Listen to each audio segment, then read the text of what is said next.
Um grupo de arqueólogos da Universidade Federal de Minas Gerais, UFMG, está ajudando a reescrever a história daquele que é o continente mais misterioso do mundo, a gélida e ainda pouquíssimo explorada Antártida.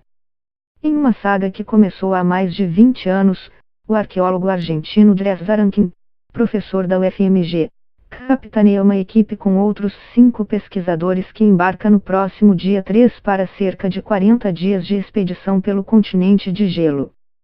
A expectativa é seguir coletando indícios que provem que a Antártida teve presença humana anterior à escrita oficial, ou seja, muito antes das famosas expedições de europeus no século XIX e início do século XX. No ano passado, por exemplo, os pesquisadores encontraram restos de sapatos e garrafas de vinho e cerveja que provavelmente foram deixados ali por caçadores de focas, baleias e leões marinhos do fim do século XVIII. Atualmente se sabe que os primeiros grupos a ocuparem o continente, a fins do século XVIII ou início do XIX, foram os caçadores de mamíferos marinhos de diversas nacionalidades que formavam parte das tripulações e navios de companhias privadas e viajavam até lá para obter peles e gorduras desses animais, explica o professor.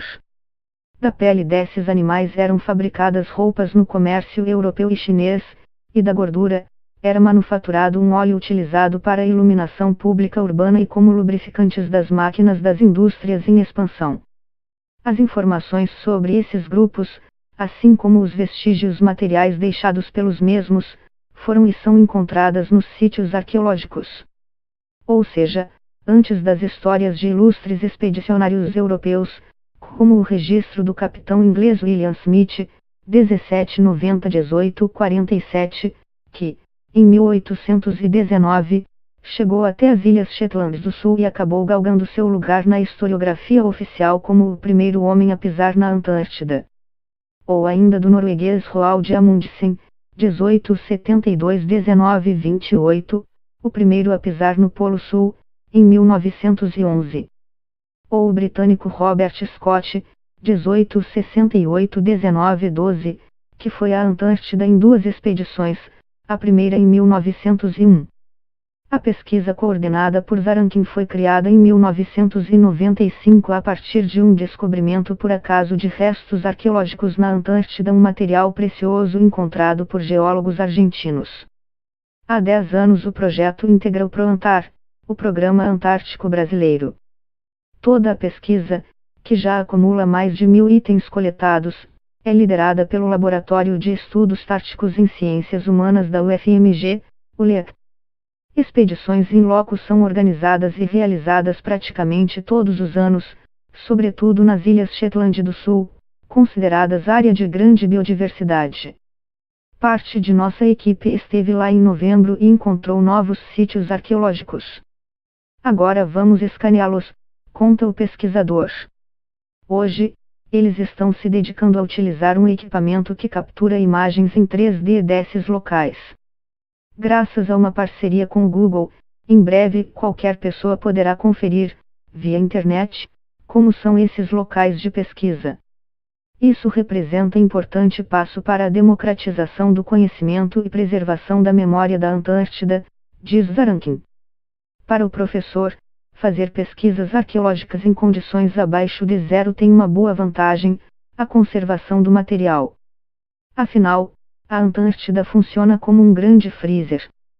Trata-se de um ambiente capaz de preservar objetos orgânicos que, em outros lugares do mundo, desapareceriam em 10 anos, explica.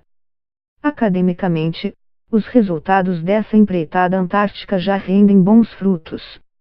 É o caso da tese defendida em junho de 2015 por Jerusa de Alckmin Radke, no programa de pós-graduação em Antropologia da Faculdade de Filosofia e Ciências Humanas da UFMG. Ela estudou os sapatos utilizados pelos caçadores no século XIX nas Ilhas Shetland do Sul. A pesquisadora utilizou parte do acervo coletado nas expedições à Antártida e analisou como os calçados eram incorporados ao cotidiano desses homens. Os modelos e a forma de utilização sinalizam produção em massa e consumo padronizado. Eles trazem marcas de intenso uso e reparos.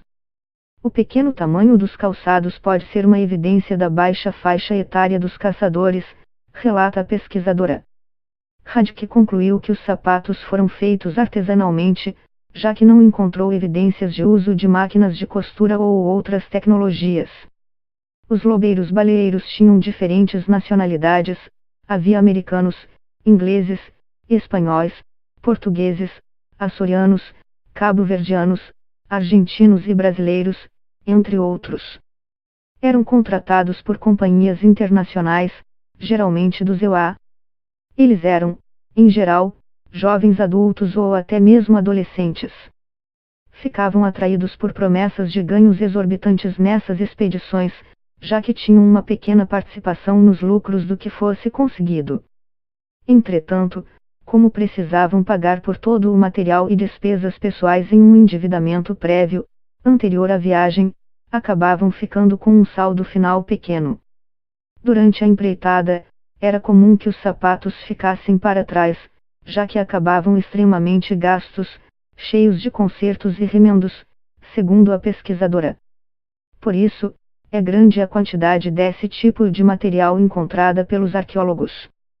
Em outro trabalho, que resultou em dissertação de mestrado defendida na mesma UFMG em 2014, a antropóloga Maria Jimena Cruz investigou o que esses caçadores de focas e lobos comiam e o que caçavam.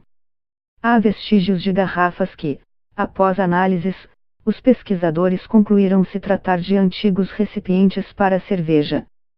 Também foram encontrados resíduos de cereais, como milho e trigo. Já a pesquisadora Sara Viana Issa focou seus estudos em buscar entender como os operários conseguiam perceber o tempo mesmo em uma terra onde não há noite no verão. Ela concluiu que, ao contrário da vida nas cidades, onde o dia a dia já era controlado por uma rotina estanque entre trabalho, lazer e descanso, tudo sob o relógio, os caçadores acabavam concentrando longas e intensas jornadas de caçadas que, depois, eram compensadas com dias de descanso. As marcas do tempo também eram observadas por eles a partir dos desgastes dos materiais, afinal, uma vez terminados os provimentos, era a hora inevitável de voltar para casa.